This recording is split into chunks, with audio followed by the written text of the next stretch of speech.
Good morning, good afternoon, whatever time of day it is that you are listening, folks. Thank you very, very much for listening. Today is the 17th of January, year of our Lord 2020-25. Welcome to yet another edition of the Coping Hour, hosted by Nicholas Engel, a.k.a. Motono. I got a big show for you guys today. I got an ambitious goal for you guys today. I'm trying to make sure that this is at least in the... I want this to be the 7th best episode of the Coping Hour that you've ever listened to. Blows my mind. Every now and then we get somebody who emails into the show and they're like, I've been listening for a few months. I'm like, how the fuck did you even figure out what this show is? It's like, I tried so hard to exist in obscurity, and then the second that I achieved that, I get like not mad but confused when people still figure out what this show actually... Well, it's probably from the shoot around is what it is. Which, by the way, the shoot around is officially back from holiday break. We pumped out a new episode over on the channel. It's no longer on also Rusty Buckets. It's over on the Shoot Around on its own channel. You guys can go check that out. I might reference actually some stuff that we talked about in the most recent episode, but we got a lot of stuff to talk about today, folks. It's a nice little Friday episode. Get your weekend started off right. Is the best way to do this to save all of the Israel-Palestine shit for the end? Should we fuck up the vibes at the end of the show, or should we just start off on like a really weird foot and do it now? Do you guys also should I also save the Joe Biden farewell address for the end, or should I do that now and again fuck up the vibes? Why don't we wait to do that at the end of the show? But to get my gears spinning a little bit and to sort of, get the ball moving on this show, why don't we do a very brief NFL divisional preview? We never do previews on the show. I think that's the most hack shit in the world. But I'm so excited for this upcoming weekend of football. I can't contain myself. So the Lions, the 1 seed, by the way, have we mentioned that on this program? There are a few things that I feel like I've forgotten to mention throughout the entirety of this Lions season. The first one is that we are the number 1 seed, which means that as long as we keep winning, the Super Bowl, for the NFC at least, runs through the motherfucking Motor City, by the way. And then the other piece of it, the thing I don't know if I've ever spent more than 5 seconds talking about this on the show. Do you guys remember when the Cowboys... I fucked it up. When the Lions went into Jerry World and beat the Cowboys by like fucking 100? Do you guys remember that? It's pretty funny. Crowning moment for me to just like... Which is such a... I hate saying that because it gives so much power to Cowboys fans. And because they haven't been fucking anything for like 30 years. But they're still the team that you're like conditioned to be like, fuck off. You know what I mean? And so to go in there, like Jerry Jones is absolutely the kind of guy that when he wakes up, he wants to flip on, Get Up or Undisputed's not a thing anymore. Whatever the Fox adjacent show is, or, First Take, he wants to see his name come up on the Chiron, or at the very least on the bottom line, right? What was I? Oh yeah, the divisional shit. That's what I was supposed to be talking about here. Yeah, the Lions are going to be playing the Commanders. Last time you heard from me, I was taping in the middle of the Buccaneers Redskins game. I was taping in the middle of it was a little Freudian slip there. Buccaneers Commanders game. We actually got the Commanders. Holy shit. Dude, Jaden Daniels is awesome. Like, what a fun year for Washington fans. That not only did you get to spend the entire season watching a quarterback that you haven't seen in at least play this well in, when was RG3? 12 years ago? 2013? Somewhere around there. I'm thinking like breast cancer, pink sleeve RG3 with the pink glove, with the pink armbands. There's something that's lost in the NFL. People love to talk about losing recipes. One that we have lost as a culture, as a zeitgeist, is people actually doing, for the month of October, I'm not talking the first Sunday in October, I'm talking the whole damn month wearing that super vibrant pink. That's gone. Yeah, like maybe some guys will put on some cleats or something like that, but that's not really the same thing, and that's not what we're talking about here. RG3 didn't just do it, he italicized did it. You know what I mean? what was that, 2013? They haven't seen not just a quarterback, but specifically a rookie quarterback play this well. There hasn't been a rookie quarterback who has had more fourth quarter comebacks than Jaden Daniels since 1950. I don't know who that was, but I was watching Get Up this morning, and Mike Greenberg was like, did you know that since 1950, no quarterback has had more fourth quarter comebacks than Jaden Daniels? There's like where is the Venn diagram with Mike Greenberg and Tucker Carlson? Because as I delivered that, I was like, I'm kind of doing the same thing. Because if I say, okay, let's try to segue from Mike Greenberg. Well, no. I'm going to do both a Mike Greenberg and a Tucker Carlson impression. I'm blowing the fucking cobwebs off of my Tucker Carlson impression. I haven't done this one in a while. So it's up to you to discern which I'm doing as it's happening. In an ideal world, the transition is seamless, okay? So let me take that one from the top. There has not been a quarterback who has had more fourth quarter comebacks as a rookie quarterback than Jaden Daniels. Because it used to be, but I fuck it up when I say it used to be. Because it used to be that when you turn on the TV, a rookie quarterback gets into the fourth quarter and they fucking stink. But now I turn on the TV under the Biden administration. Although that's only, brother, if you're going to do the bit, like do the bit. Don't keep fucking poking holes in your own thing. This is why I could never do stand-up. Seriously. I don't think I always tell myself I could, but I couldn't. Trump's going to be, his inauguration is on Monday. God damn, I'm going to be watching every second of that. Like, I cannot wait to see, like, what that coverage is going to look like. Every channel that I can possibly watch, I'm going to watch every single one. Maybe we'll save a little bit of this for Monday. Talk about the divisional games, brother. Jesus. I think we're fine. I don't know. I kind of want to throw out there, like, what if the Lions lose, I'll fucking buzz my head. But that's not a punishment. I would be very okay with that. So I don't know what the punishment needs to be. If in the YouTube comments, if anybody has something funny that they want to throw out, if it has enough likes or whatever, like maybe. Nah, not really. Probably not though. Maybe. We'll see what it is. But like, I don't want to shave my head. Well, I do want to shave my head. So that would be it would be an incentive. If the Lions lose, oh, well, the saving grace is I get to shave my head. So who cares? Any fellas out there go through a phase where they shave their head? It's weird that when I look back on mine, when I shaved mine, like completely, like no guide on the clippers, just completely gone.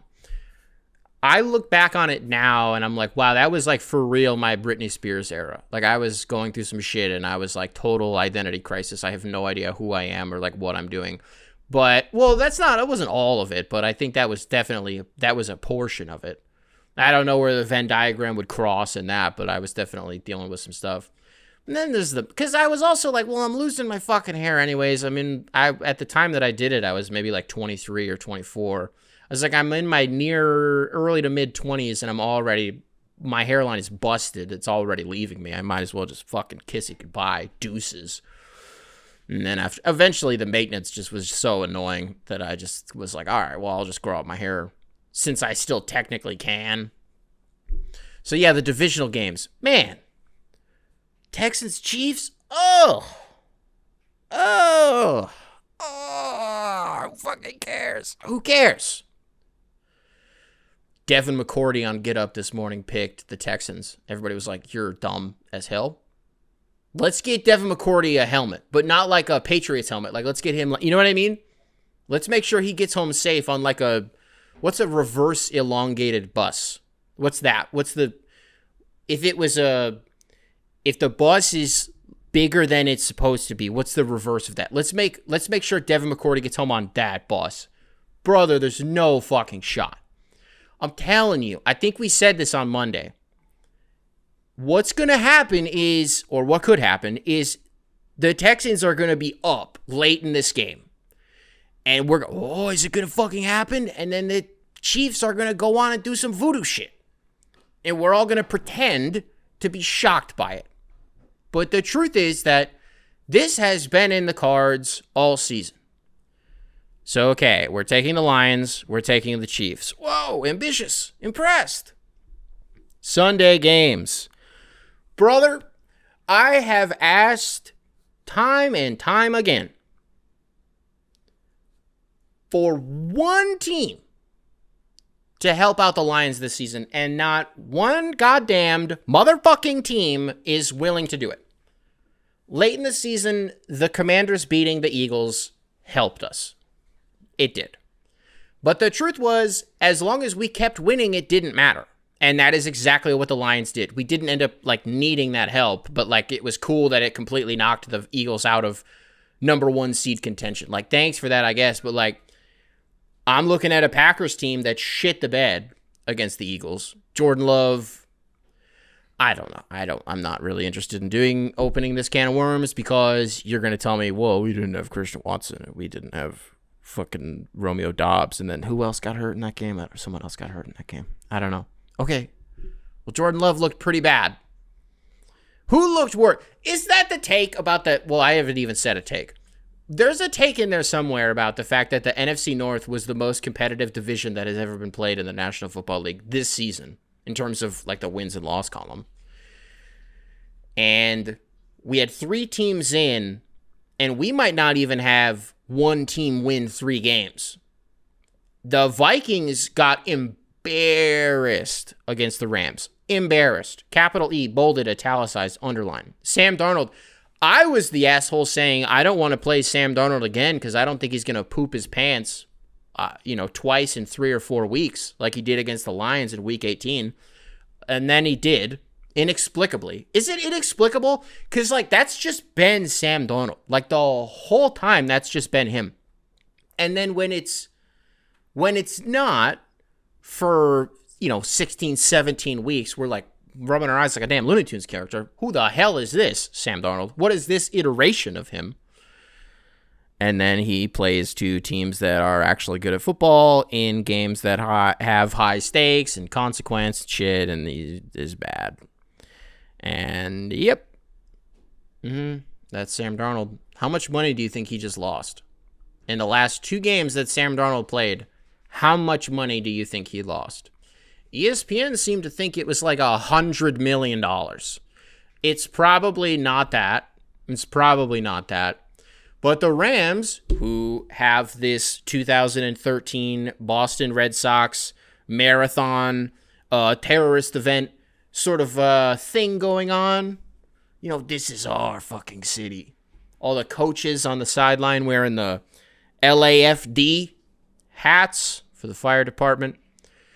The brave firefighters servicing Western Los Angeles after a wildfire ravaged the city.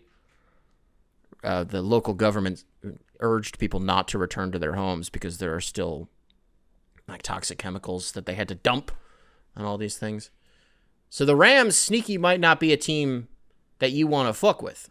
Leave them alone. Brother, if Matthew Stafford goes into the link and kills the Eagles, that's the piece of this that's melting my brain. Because we went for, and by the way, I will not be entertaining any scenario where the Eagles win, because fuck them, that's why. But we went from a season ago, the Lions playing the Rams at home in the wild card round, Jared Goff, Matthew Stafford, the emotions of that game. The Lions get their first playoff win, and we're like, wow, the story is over. That's the conclusion of it, and holy smokes, what a win-win trade this was for both teams. Seriously, there's no other way to spin it other than the Rams went as all in as you can possibly go and won a Super Bowl in year 1 with Matthew Stafford. And then the Lions, they were able to fulfill the prophecy that they foresaw with Jared Goff and with Dan Campbell and Brett Holmes, all these guys, bringing in all the people and that they got with those draft picks that they got in that trade, and yada yada yada. But what if that story's not done? The Lions win, the Rams win. It's the NFC Championship game once again between the Lions and the Rams. Not once again, but you get what I'm saying here. In Ford Field. The true final chapter of this whole thing is that the Lions have to kill Matthew Stafford in order to go to the Super Bowl. I'm going to throw up, for real. The truth is that I'm over it a little bit, like in terms of like now I just view him as a Rams quarterback, but like it is hard for me still to detach myself from very formative years of my life. I spent my early teens to my early 20s being like I would fall on a grenade for Matthew Stafford. And then suddenly he's gone and he goes and wins a Super Bowl. Dog, I cried when the Rams won a Super Bowl. Like I'm not like for real. Because I felt so validated that I spent so long vouching for a guy that was able to get over the hump. It wasn't like a him problem. It was an organizational thing, right?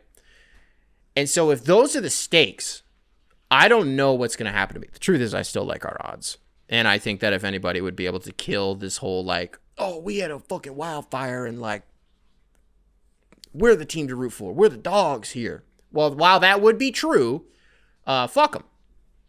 Would be my response to that, and I think the Lions would go to the Super Bowl. Now, who would they play? Man, that Bills-Ravens game, holy shit, that's going to be so good. I mean, what are the odds of that one being a dud? Near zero. I would say that near zero, probably.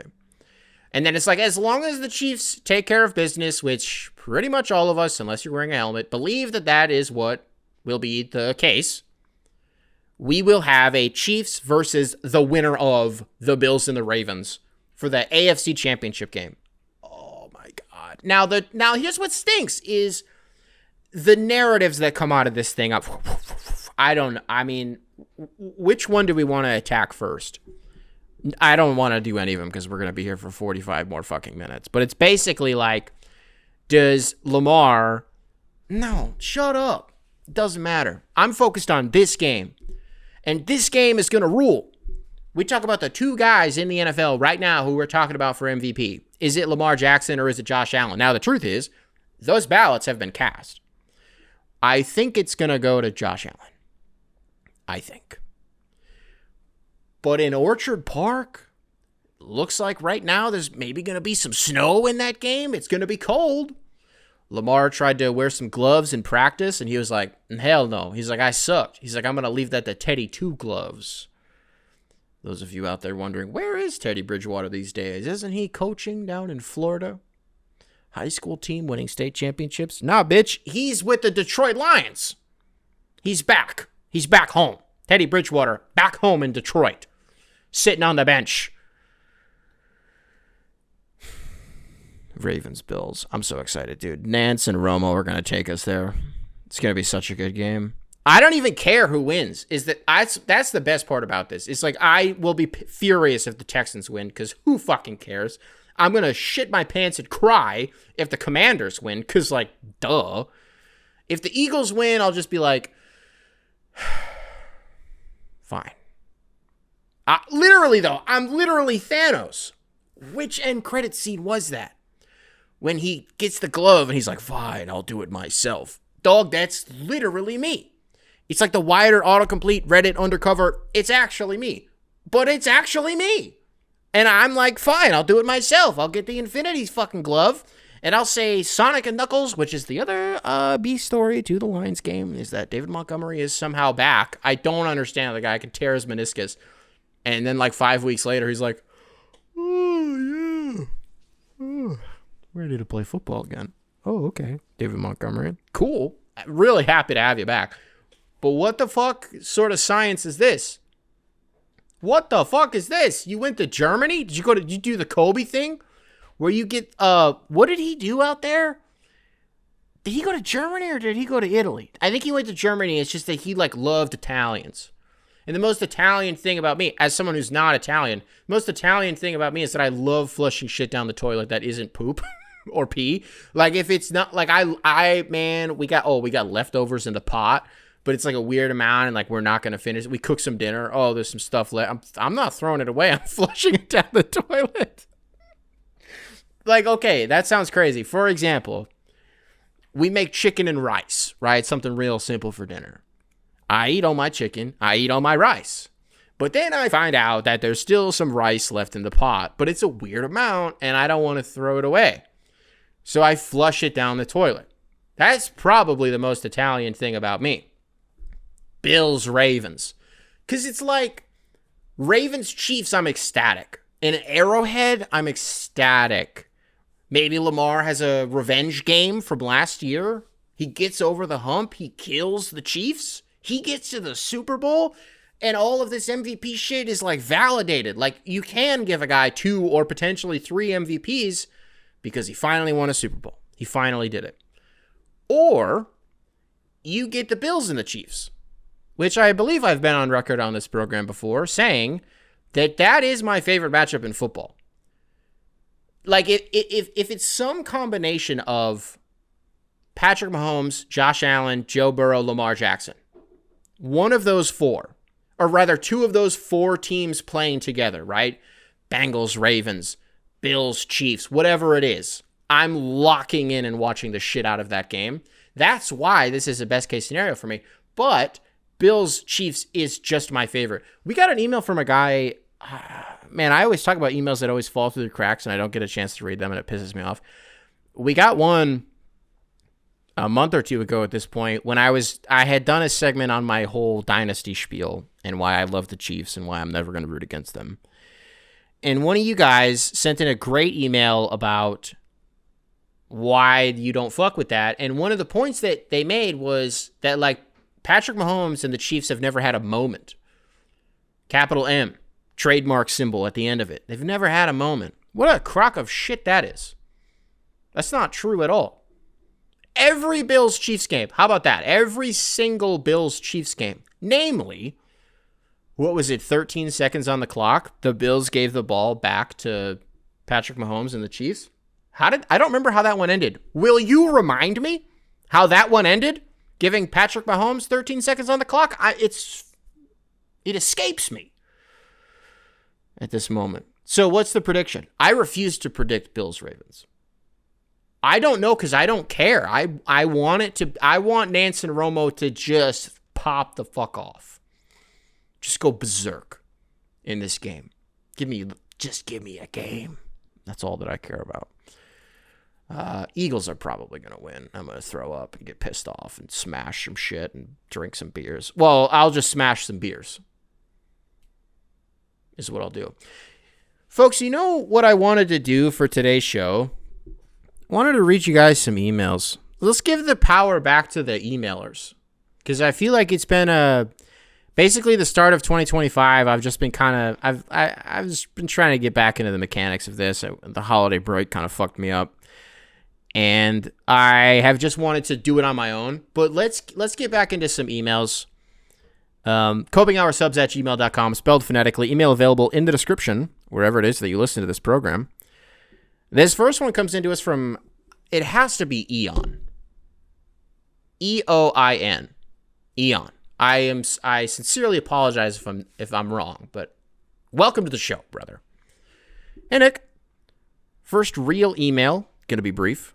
Oh, I'm sorry. Subject line, sports edits. First real email, gonna be brief. Thoughts on sports edits? I don't know what algorithms you engage with on a regular basis or if you run into many of these, but man, there's something about a well-done edit that makes me feel something. Put a Midwest emo song behind a highlight reel of 2018 Oladipo and I might cry. If you're not seeing these, you're missing out. But if you are, what's a good player/song combo that you'd want to see?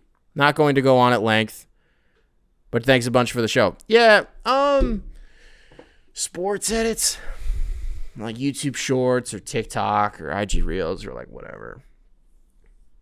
I don't care at all anymore. Because like now in 2025, it's so automated. There's no personal touch. For our French listeners, there's no je ne sais quoi. You know what I mean? A motherfucking 14-year-old opens up CapCut, imports 6 clips, picks the song that they want to use, and the app is like, da, da, da, da. Here's a sick fucking edit. Here's the template that you chose, and here's what we produced. Oh, for some reason you want to put subtitles on here? Well, guess what? We have AI integration that will generate the captions for you, or like whatever it is.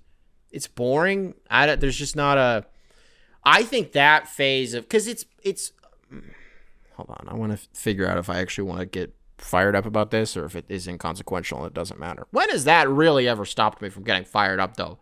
if something doesn't actually fucking matter at all.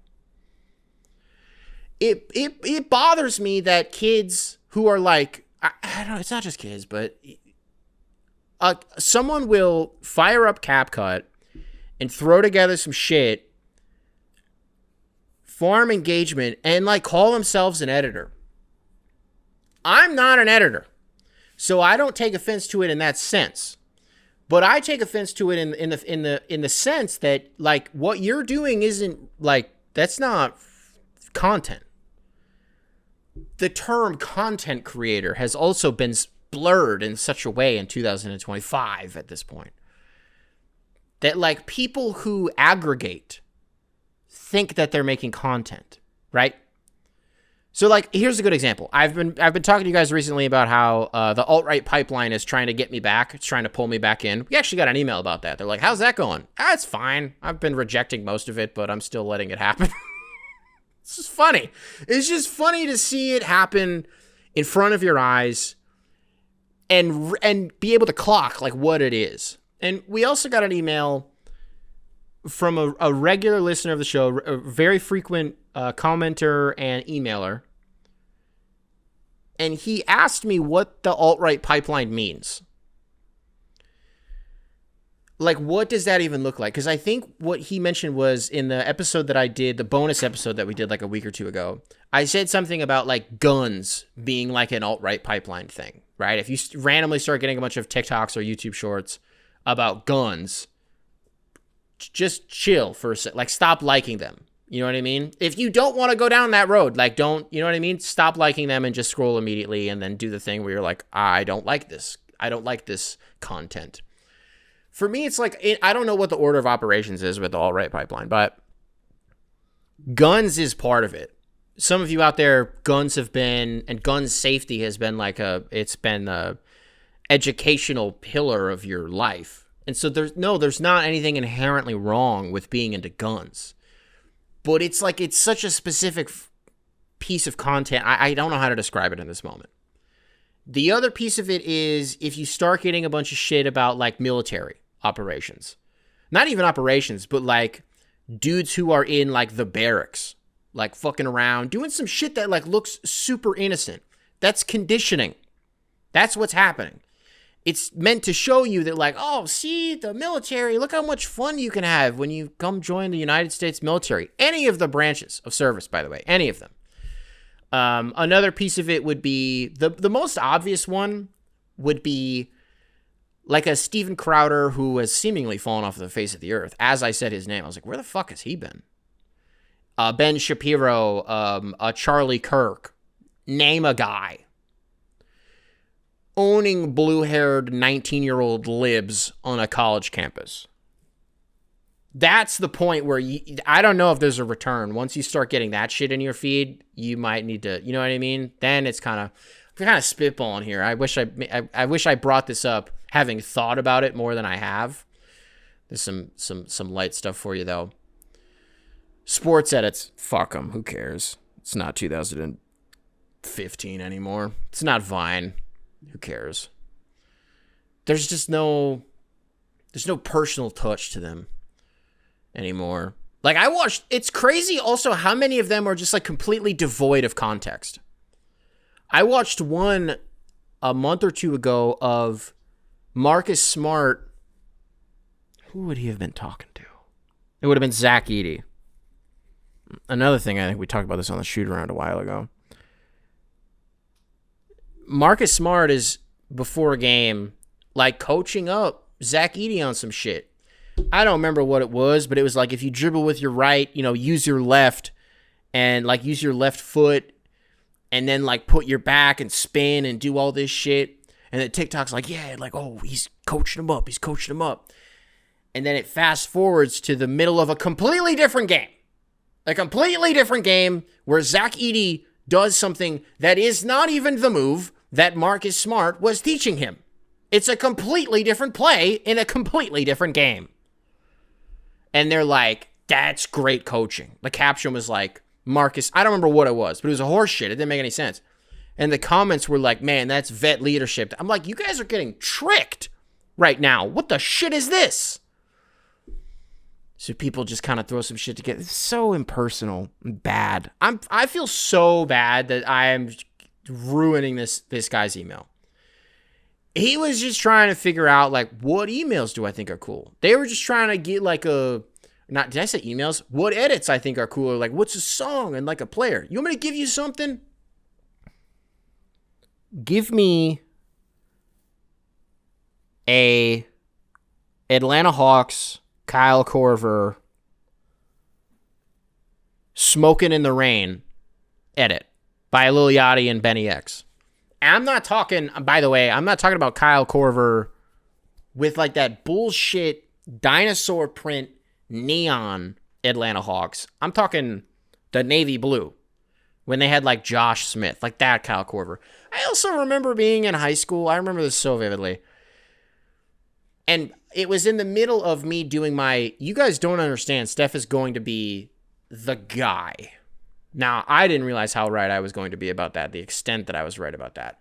But so many people would cite Kyle Korver's three-point numbers, and they'd be like, Kyle Korver's literally a better three-point shooter than Steph Curry. And I'd be like, you guys are fucking libs, shut up. And it's crazy to look back on that and realize that people were... First of all, it ruined Kyle Korver's career for me, because his entire career, I was like, well, fuck this guy. You're not better than Steph Curry. Yeah, it didn't take too long for me to realize... Yeah, Kyle Korver. Good basketball player. No, he's not Steph Curry. And that's okay. You know who else isn't Steph Curry? Every single player that has literally ever played the game of basketball, not just professionally, but literally ever. Ever. copinghoursubs@gmail.com, spelled phonetically, email available in the description, wherever it is that you listen to this program. From Benjamin. Benjamin? You've told me that you've explained this to me before. Benjamin, welcome back to the show, brother. Haven't heard from you in a while. Let's do another Pistons email. We've been on a heater talking about the Pistons lately. I think it's time to do another one. Subject line, Cade Cunningham and national media. Hey, hope you're well. I wanted to talk briefly about Cade, the way he's covered, and the national media as a whole. If national media was genuine, parenthetically ESPN and various talk shows / podcasts, close parentheses, tomorrow's NBA story should have been about how Cade walked into MSG and dragged his nuts all over James Dolan and the quote-unquote mecca of basketball. What it'll probably be is another lazy take about Jimmy Butler. It's stuff like this that, in parentheses, in part, is responsible for the viewership decline. Why would I watch a game when the biggest story is an off-court issue? There was a new rising star who was excited to watch at a young team doing something really special after a disaster season last year. And the biggest story is about a 35-year-old Jimmy Butler who isn't playing. More parentheses here. Side note, Jimmy Butler has only 2 seasons where he played more than 67 games. Yeah, dog, he does not play games at all. Jimmy Butler straight up doesn't play games. Back to the email. The media isn't driving stories that brings eyes to the game. They are driving stories that bring clicks, which is usually off-court drama and salacious rumors. The only story I've seen about today's Rockets versus Grizzlies matchup is that Ja hit a 3 to beat the shot clock. That is a number 2 versus number 3 seed in the West, and that's all I get. And I get that it's the NFL playoffs today, at the time that he sent this. But this is not an issue from just today. This also isn't me hating on Jimmy Butler. No. I'm going to stop the email there because it's totally fine if it is. Now, he sent this like 3 days ago, and I have spent the last couple days salivating over this because I've watched the media cycle this week. And I've been like, holy shit. Like, not that he was wrong, but like just how funny it aged. And as of 9 hours ago, as of this taping, doubled up on the email, replied to this and said, gotta admit where I was wrong. A lot of outlets are talking about Cade and the Pistons, which is the take, right? So it's like all your gripes here ended up being resolved within a few days. It turns out, as long as you're playing well, you're playing competitive basketball. And just to define the way that Cade Cunningham has been playing basketball as like just fine or like competitive is a gross understatement. He's an all-star, isn't close. There's not a discussion. Open and shut case. He'll get in as a reserve. The fans are not going to vote him in because they're fucking idiots. Also, because, like, to be fair, he should not be voted in by the fans. There are people, but he will get in as a reserve. We're talking like second or third team All-NBA for Cade Cunningham if the season ended today. All right? And it turns out if you play that way, people are going to want to talk about you. By the way, I don't know if you guys have noticed this. We've been talking a lot about the Pistons lately on this show. Far cry from what we've been doing for the previous 365 days or so. Because I went from doing a Pistons podcast either by myself or with somebody else for like 4 years to not talking about them for like 9 months. Because I was like, if you guys aren't going to be a good product, I'm not going to fucking watch you. I'm not going to talk about you either. But guess what? I've been waiting this entire time for them to give me a reason to talk about them, and I'm finally able to do it. And that's because of Cade Cunningham. Not only is like the media talking about us, but there's an interesting phenomenon happening with Cade Cunningham in the media. Dog, he's doing a blitz. He did NBA on ESPN, and he was like, this is like the most fun I've ever had playing basketball. He's like, I can't believe, like, he's like, I've won more games this year so far than I have in like my whole career so far. And then he also did an interview with Funny Marco. The interview was great on Bleacher Report. You should check it out. It's a hilarious interview. They both did a great job with it. I was trying to figure out why that was happening. I was like, why are we seeing so much from him? Because, like, in the past, rack your brain. How many Cade Cunningham interviews can you think of? Well, he did pre-draft, not even pre-draft, pre-lottery. We didn't even know the Pistons were going to be having the first pick. He did a pre-lottery pod with JJ Redick on Old Man in the 3. Fresh off of attorney loss at Oklahoma State. And then he also did, it wasn't Bobby Marks. Who was the guy that he did a film room with pre-draft? Someone there. Someone at ESPN. You got to really fast forward to figure out, like, what was the one after that?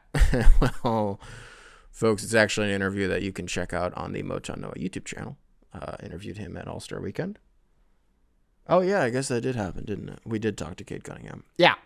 So there's that. So we did an interview together. There's the JJ Redick shit, the other ESPN shit, and then the next one was literally when he and, was it Troy Weaver? Went on Woj's podcast like a year ago right now to talk about how fucked up things were, to talk about how bad the team was, to talk about how impossible it was that the Pistons were as bad as they were. Other than that, you don't hear from this guy. So why is Cade Cunningham all of a sudden everywhere? Dog, he's trying to get that all-star nod. That's what this is about. He wants, it's a PR thing. I respect it, and guess what? They're crushing it. They are killing this. Cade Cunningham's going to be an all-star.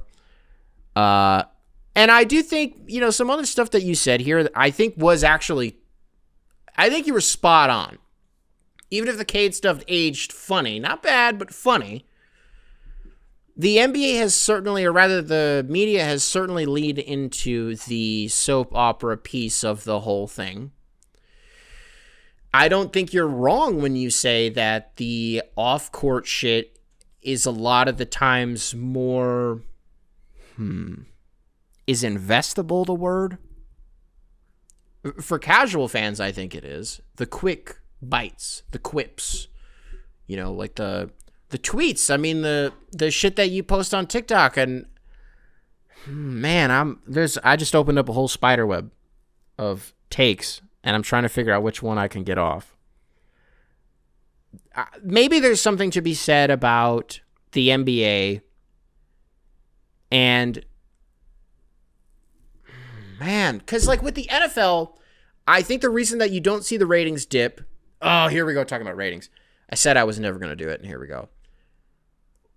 With football, it's like you can watch a play, and then there's going to be 30 to 40 seconds until the next one. You can check your phone or do whatever you want, With basketball, it all just kind of happens, and you got to be locked in, and then it goes to commercial every 2 minutes for like 5 minutes, and it does that for 3.5 hours. And I wonder if, with this younger generation, how the attention span has just been completely murdered, right? Everything has to be in that short form content. Well, just in that short form is what I could say. I wonder if, I don't think this is a good take, but I just wonder if that plays a role in the NBA kind of suffering, because we've learned in the last 10 years, thanks to like an Adrian Wojnarowski or a Shams Charania, that it is more fun sometimes to pay attention to what is happening like almost behind the scenes. Like, fuck the actual games. Like, narratively, what is going on with these teams? I think you're spot on with the Jimmy Butler stuff. I think it would be hard, though, to not talk about that. It's not like we can't not talk about that. We're seeing the blow up happen. I think if I were a lesser host, I would use this opportunity to say that I hashtag fucking told you so. But I'm not going to say that because I'm not that kind of guy. Truth, I'm a good guy. I would never sit here and say that I knew this guy was a fucking asshole the entire. That's not me. What I will say, though, is, you know what's fucked up? Did you guys see that the Heat just like punted on their Heat culture uniforms? They're not wearing them for the rest of the season. How does that not break protocol? I'm not like I can't figure out if I'm actually annoyed. I'm not like mad, but I'm definitely annoyed. And they're not just scrapping the Heat culture uniforms entirely. They're just like bringing back the Vice City uniform. What? We were told, I'm looking at this through the lens of a Pistons fan. People spent so many years asking for the teal to come back. And we were repeatedly told that cannot happen because of like Nike uniform rules. I don't remember off the top of my head what they were, but we were told like there are very strict guidelines for when uniforms are allowed to happen. You have to submit them like 2 years in advance, yada, yada, yada. So the Heat, on a whim, they start discounting the Heat culture shit like a month or two ago. Like immediately. We're talking like 50% off, right? And as soon as you almost characterize this invisible thing, Heat culture was a thing that people talked about until the Heat decided to actually capitalize on it. And they put some bullshit in the key, a whole damn paragraph about what Heat culture meant. They put out these dumbass jerseys just for them to be like, guess what? These stink and Heat culture is stupid. It's not real when we actually make it real. It was cooler and it was more real when it was a thing that was just kind of ostensible. Not ostensible. No, I guess that could be the word for it. Heat culture was cooler when it was omniscient. I think that's the better word for it. Now they're just like, oh yeah, we're just going to bring back the uniforms that everybody loved. We talk about PR with Cade. That's what this is, back and forth between Jimmy Butler and apparently Shams Charania carrying the water for Jimmy Butler. And like a Pat Riley type character. Oh, well, people are mad about the Jimmy shit. What if we give them their favorite jerseys? What if we give the fans back their favorite jerseys in the Vice City editions? Are they going to be mad at me then? I don't know, Pat Riley. Let's see what you get for Jimmy Butler. But another thing that I wanted to talk about here, in the previous episode, we did some like trade stuff for the Pistons. Can I give you guys a wish list? Can I give you a trade deadline wish list? We're like, I don't know, 3 weeks away from the deadline here in the NBA. The word from Windhorst was that the Pistons are keeping their options open and they would be interested in getting somebody that improves their flexibility long term, right? We're talking about a guy who next season, in 2026, his contract will expire. In the summer of 2026, his contract will expire. They want somebody that's expendable, but that they're not married to right now. But they would also, I don't know, his verbiage was weird, and we'll see. But it sounds like the Pistons could be active. And so I threw together, believe it or not, I actually did the research here on the show, and I threw together a list of like, I don't know, what is this, 10, 12 players that I think the Pistons could feasibly get. Minus like 2 or 3 of them. There's literally zero chance. But why don't we run through it real quick? Kevin Huerter? What do you think about that? For the Pistons? 4 years, $65 million. He's a free agent in 2027. Kevin Huerter this season for the Kings had a really good game against Golden State at the beginning of the month. Hit a good number of threes. Doesn't play that much. You look at his minutes, you're like, I don't know, maybe it's like 20 minutes a game. I don't know what it actually is. His 3-ball stinks this year. Is that like a 30% clip? That'll change when it comes to Detroit. That'll change. I can't say the Kings stink, and that's why, because like they went on a 7-game winning streak post Mike Brown firing, post Jaden Ivey killing Mike Brown. The Kings actually started to look at. I don't remember who they lost to snap the streak. What the hell is this about the Clippers beating the Nets by 100? You guys see that? It was like 120 something to 124 to like 67. The Nets have guys in the rotation sitting in the second row behind the bench because Bogdanovich and Ben Simmons got to get their spot on the end of the bench. Holy shit. We talk about culture? That's loser shit right there. Oh my God. Kevin Huerter, though, very gettable. I feel like he's very gettable. One of you guys in the comments the other day actually floated out Keon Ellis, since we're talking about the Kings. I like that. Keon Ellis. Ooh. How about Marcus Smart? Pistons are having fun with vets. Why not just add another one? Grizzlies are playing well. Do they need Marcus Smart? I have no clue what's going on with the Grizzlies. What's the asking price for him? 4 years, $76 million, also a free agent in 2027. Get a little stabilizer behind Cade, bringing Marcus Smart off the bench as like a 6th, as a 7th. But then that kind of relegates Sasser into a weird role. It doesn't have to. You can just put him at the 2. Yeah, okay. CJ McCollum. 2 years, $64 million, also a free agent in 2027. This contract just kicked in this year. This, I think, is the most realistic. I would honestly be just the way that it's being communicated right now, I would be surprised if the Pistons didn't end up with CJ McCollum. But what I was going to include on this was CJ McCollum / someone from the Pelicans. Because when is the first domino going to fall there? Like, when are they actually going to do something? Again, a veteran 3-point shooter, expendable. As far as the Pelicans are concerned, very gettable. What else do we want to do? Let's talk about John Collins a little bit. 5 years, $125 million. Has a player option this summer. So that's the scary piece of it, where it's like, if you're going to do this deal, you need to make sure that John Collins like actually wants to be here. What you would have to give up in this deal, I guess, would be just financially, it would have to be Isaiah Stewart. So it doesn't have to be, but you know what I mean. You don't want to create a logjam for no reason. And if you're bringing in a 4 like John Collins, you're probably going to, you know what I mean? And so if you want that offensive punch in the front court, a lot of Pistons fans, at least on Reddit, have been clamoring for that. Although they've also completely fucking makes me so mad how wishy-washy people are over there about Isaiah Stewart. 4 months ago, they fucking hate him, and they thought he shouldn't be on the team. And I was the one being like, you guys are dumb. Talk about a reverse elongated bus. Put the entire r/Detroit Pistons subreddit on the reverse elongated bus. Get them all helmets. And now they're all like, oh my God, Isaiah Stewart's so good at basketball. Bobby Portis, 4 years, $48 million. Also has a player option this summer. You want like an energy guy, a guy who will sit there and clap on the bench the entire time. As soon as a dude is taking a 3 right in front of your team's bench, he'll be the first one to clap in their ear or say some crazy shit. Maybe like tickle him or something. That's Bobby Portis. He comes in like a sneaky Vinnie Johnson type character. Not in the same sense that he could score the way that Vinnie Johnson could for the Bad Boys, but in the sense that he can come in and just like knock down 2 shots. One of them could be from 3 and one of them could be like 15 feet. And that might be the only scoring he does for the entire game, but he's a jump starter. He's a kick starter. So Bobby Portis, could see that. You want a guy playing the 4? Bobby Portis in there. Talked a little bit about Malcolm Brogdon, 2 years, $45 million. He's straight up a free agent this summer. He's straight up unrestricted.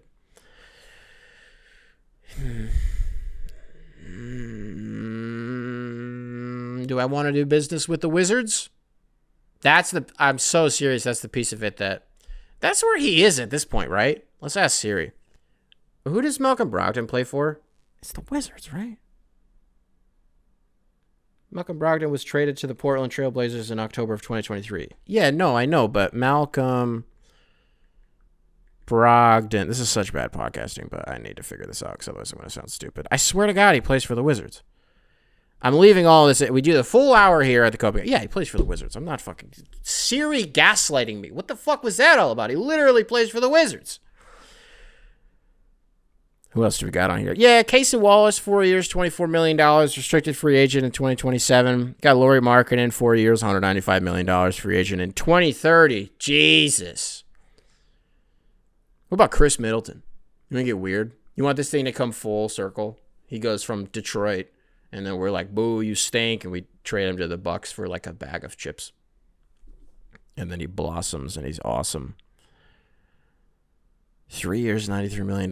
Has a player option this summer. You really think Chris Middleton's going to want to hang out in Detroit? Probably not. But that to me is more of like a...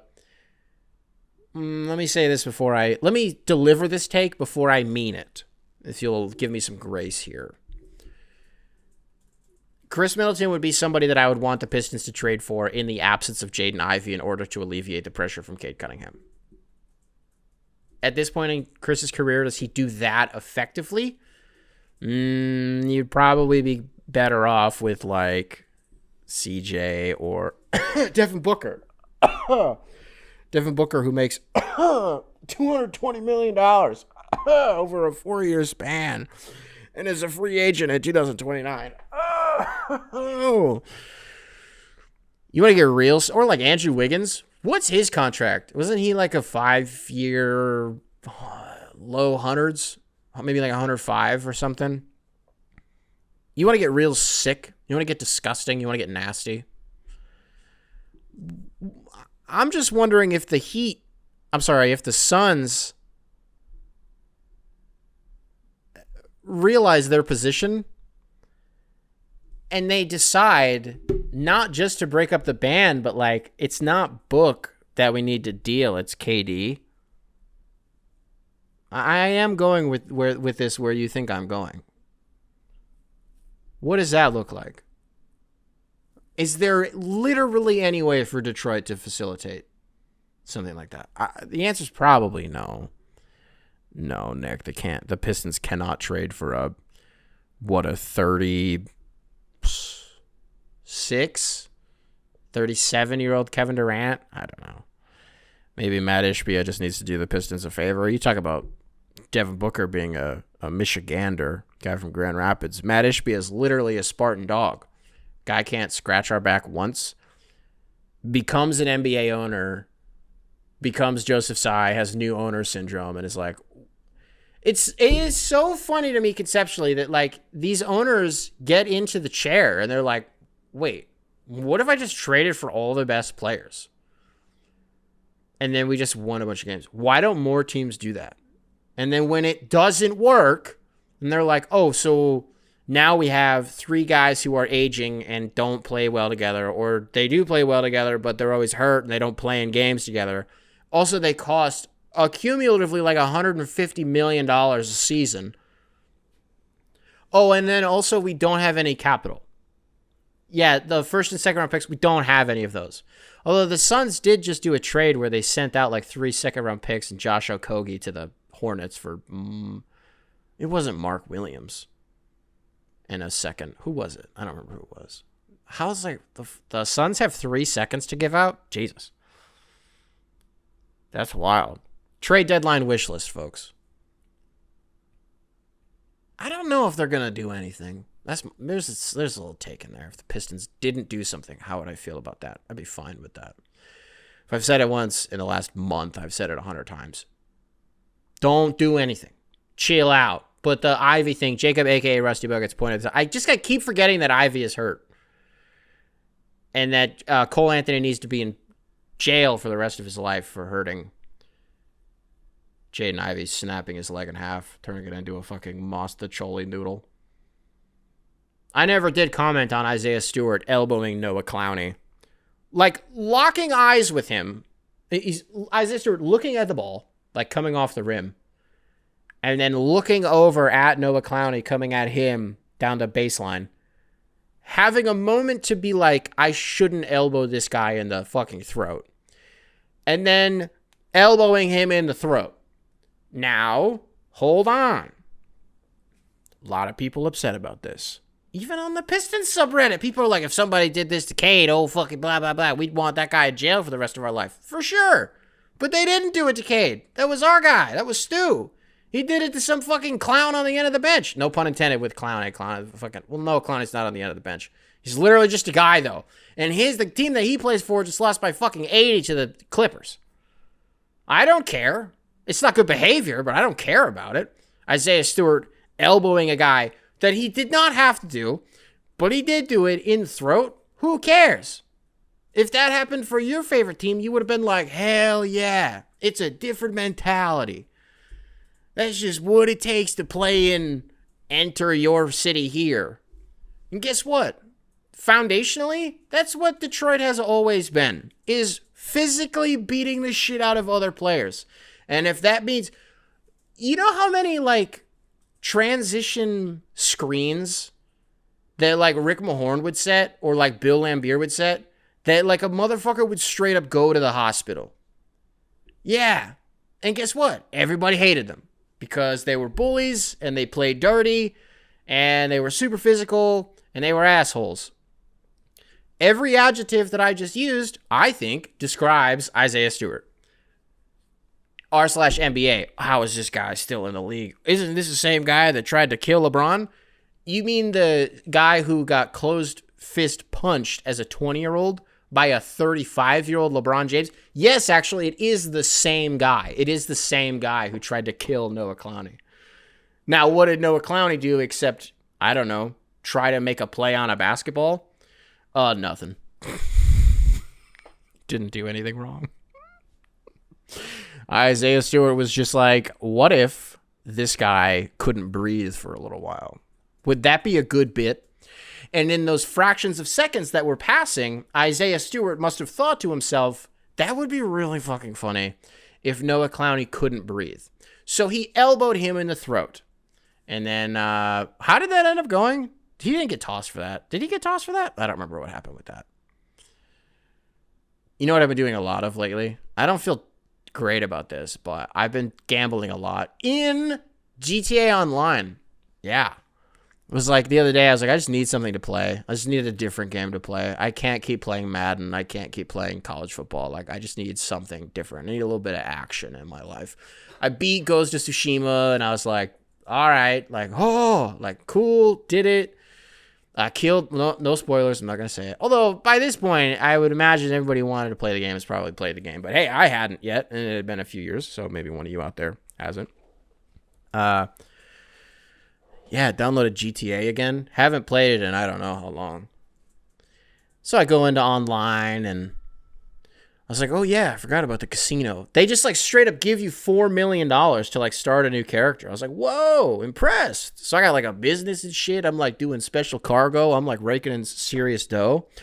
And then I go to the casino and I, play a couple of hands of blackjack. And I bet $5,000 on every single hand because like I'm not a little kid. I'm a grown ass man. And then I found out, I had no idea this was a thing. There's a horse track, like a digital horse track. And so you can bet on horses. Oh man, I've had some big winners. I see 15 to 1. I'm like $10,000. Putting $10,000 on this one. I see 30 to 1. I'm putting $10,000 on this motherfucking horse. Had some big wins, had some big losses, but like man, I just get so into it. I was doing it with Maddie the other day. She got to see firsthand that I'm how I'm like when I gamble. Because first of all, I don't really gamble anymore. I went through, I've talked to you guys about this before. I've had some bad gambling phases in my life, and I think I joke about it all the time with her, and she never finds it funny, but I am, I think, at a good point where I don't even feel compelled to do it at all, unless it is in Grand Theft Auto, and it is with money that isn't real and is inconsequential. Can't stop doing it. Had a ton of fun doing that. Probably will continue to do that. Major news this week globally.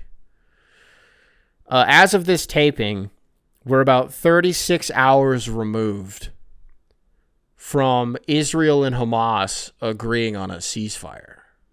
Whoa. Get the notification from Reuters. Flip on the news. What the huh? What are you talking about?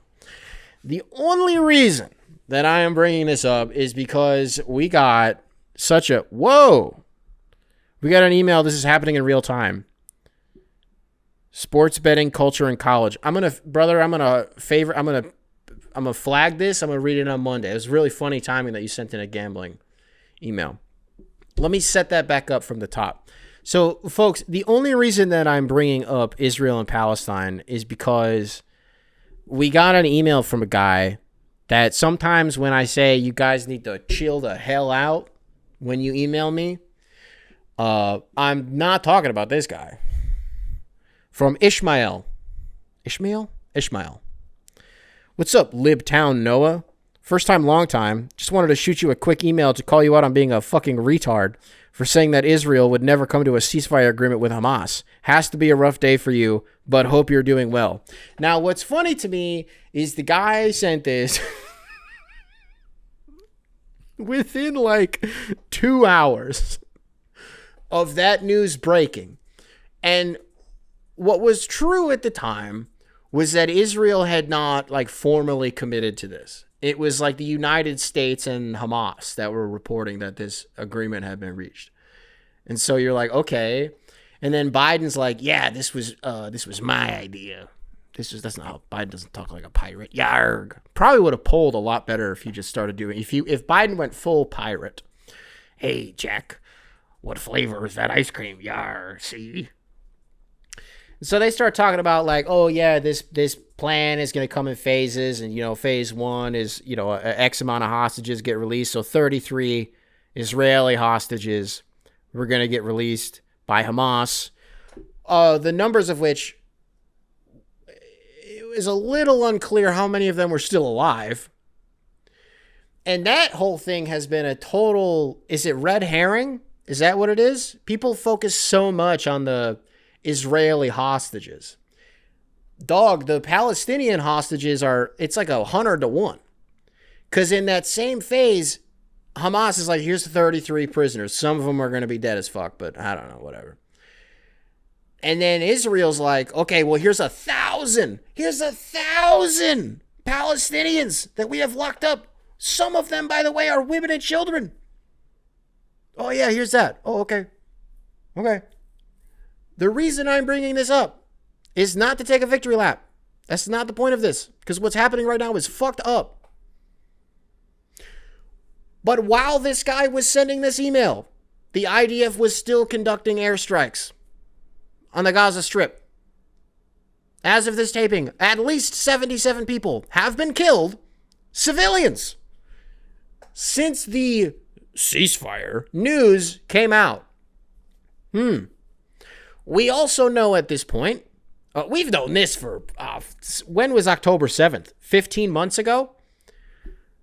That Netanyahu was facing charges that would have put his ass under the jail. And if it wasn't for October 7th, and which there's a whole, I don't like talking about this, but there's a whole conspiracy out there that the IDF, Mossad, and there's another intelligence agency or two, knew that October 7th was going to happen. There was no way that they didn't know that it was going to happen, but they let it happen so that Netanyahu could keep his fucking coalition together and do this military campaign. He has to keep the ball rolling on this, otherwise his ass is fucking out of there. And his opposition is holding the damn knife to his throat, being like, keep this shit going, or you're out of here, buddy.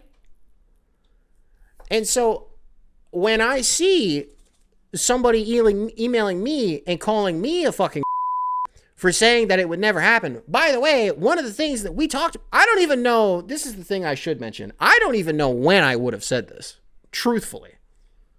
We talk about Russia and Ukraine. That is on the bingo sheet, actually. Yeah, I said the front line was going to freeze. I don't know when that's going to happen.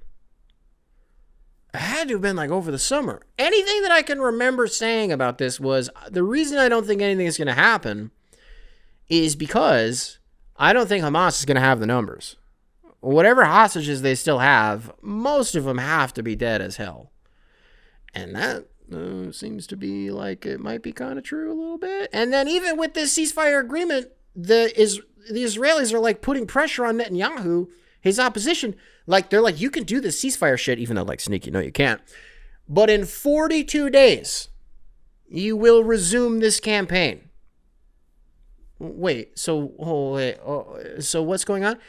You turn on CBS News. They don't even mention the airstrikes in the last 24 hours, that civilians are still getting killed. They're like, wow, oh, what cautious optimism from the American public, from the global public, that this conflict is finally maybe nearing an end. No, it's not. I don't think it is. Probably not. Biden taking credit for it is wild. Like, he hasn't escalated this thing for the last 15 months. That's crazy. If not longer than that. That's insane. Listen, maybe I'm going to sound wild here, but I was talking to Maddie about this, and I said, I wonder if Trump's madman persona plays into this even a little bit. People around the world, governments are very acutely aware that he will be retaking office within the next couple of days. I wonder how much of that was like when I say that, I mean the ceasefire agreement, alleged ceasefire, what's even going on? Who knows? Was because Trump's going to crack the whip and be like, you are going to get your weapons supply cut off if you don't fucking chill out. I don't know what the incentive for Trump there would be. Because admittedly, I'll put a hand up, I'm not smart enough to know why he would do that. Yeah, this kind of makes the whole point stupid. But it's bullshit for Biden to take credit for it literally at all. He had a farewell address the other day. Spoke to the nation from the Oval Office. I gotta tell you, man, I felt weird watching it. In 2020, voted for Joe Biden. Reluctantly, but I felt like it was the right thing to do at the time. And I think as what would I have been? 22-year-old, I watched 2016 happen, and I felt the same way that everybody else did. And I was like, whoa, what? I was like, oh, I could have voted that year, and I didn't because we were told that we didn't have to, and so I didn't. And then I was like, whoa, that's crazy. And so in 2022, I felt very motivated to I just didn't want Trump to win. I was like, talk about the algorithm getting you. I was just like, I just don't want this guy to win. And so I voted for Joe, and I didn't really care. I was really pissed that Bernie didn't get the nomination, but that's a whole different thing. And so I remember watching Joe's, like, not acceptance speech, like he won a fucking award. What's the word I'm looking for? What's the opposite of a concession speech? Where he went out there and he was like, hey, I probably won this thing. And it was during COVID, so like most people are in their cars. And I remember feeling very moved by what he was saying and the way that he was speaking, because it felt very unifying. It really did in that moment, especially because we had just spent an entire week watching like domestic terrorism happen with like local electors and shit like that. It felt like the longest week in the world just trying to see who even won this election. Eventually it was Biden, and I thought everything that he said in that first little, hey, I did it, speech was profound, and I felt very moved by it again. And I spent 4 years being like, this guy is a fucking idiot. And the fact that, like, go check out r/Joe Biden. Holy shit, that is a whole brand of people that you've never seen. Like, wow, wild people. He's doing his farewell address from the Oval Office. And what I heard was a man who, whether you fucked with him or not, cared about what he did and spent like 5 decades in politics. I think that's super admirable. I thought it was almost sad to see like a guy who has spent his entire life doing one thing accept the fact that it's over. This chapter of my life that has been going on for a majority. The guy's 82 years old and has spent 50 years in politics. Like, I've spent my entire life. I've spent almost double the amount of time, if not more. Yeah, double the amount of time that I've been alive in politics. This is literally all that I know. It's like when you see a broadcaster on their way out. The reason you see so many broadcasters in sports, just like they're in the chair for too long. It's all that they've known. It's all they've known. And so I did feel a little bit like, damn, good for him, man. Like, he's holding it together. He had a few hiccups, but like, whatever. I'm not going to get on his ass at this point. He already fucking, I can't even say he lost. He gave up on the election. He's not running. I throw in the towel. Throw Kamala in there. Smack her on the back of the helmet. Get in there, kiddo. and then she got fucking dumpstered. Oof. I never did unpack the election. I remember I thought that everybody was just talking about it too much, and I thought that people would want to use this show as like a way to not, which is funny because that's like what the show is a lot of the time anyways, is we just talk about that shit. But yeah, Joe Biden, gone. He mentioned a few things, that an oligarchy is forming in the United States. He's right about that. I think he's right about that, if it hasn't already. It's not even just Elon. It's like the whole PayPal mafia. And my rebuttal to that is, okay, so you spent 50 years in politics and now you're blowing the whistle on it. When you're done, when you're dusting your hands and now you can't do anything about it, but you spent 50 years reverse enabling it, or no, just enabling it. Probably just that. And he spent some time. I don't care. Bye. Deuces to Joe Biden. Who knows what the next 4 years are going to look like. But I don't want to say I don't care. I got a kid now and I do care. I wish it's crazy that, shut up. If you're listening to this on Spotify, be sure to leave a like. Nope. What do you do on Spotify? You answer questions on Spotify. You know what I was wondering, Spotify listeners, is I don't think this is a good question, but I was thinking about this earlier, and I guess I can just pass this along to you guys, and I can say it out loud and figure out if it's stupid or not. What fast food chain? How would I ask this? Let me frame it to you in the way that I was thinking about it. We had to take our dog to the vet today. And on the way home, we stopped at McDonald's. And I was thinking to myself, I was like, what if one day McDonald's switched to Pepsi products? How much would that mess with the product? And like how you enjoy you know what I mean? Like when you think about McDonald's, you think about like a McDonald's Sprite. You think about a McDonald's Coke. All of their fountain drinks are just different because they're made different. They are literally manufactured different than what you would buy at a grocery store or a gas station, wherever it is, a vending machine. It's literally different. How different would that experience be if you pull into McDonald's drive-thru? Can I get a Coke? And they'd be like, is Pepsi okay? We actually switched to Pepsi. The fuck? The day that McDonald's switches to Pepsi, a senator needs to get killed. Fuck the CEO. A senator, United States elected official, needs to get killed on television. Folks, if you're listening to this on Spotify, there's a question in there somewhere. If you're listening to this on Apple Podcasts, which you guys are, I've been checking that out. Apple Podcasts, what's up? What's up, Apple Podcast? If you're listening to this on YouTube, be sure to leave a like, subscribe. Nice little comment for the algorithm. Make sure to keep primary control in check. And I will catch you guys in the next one.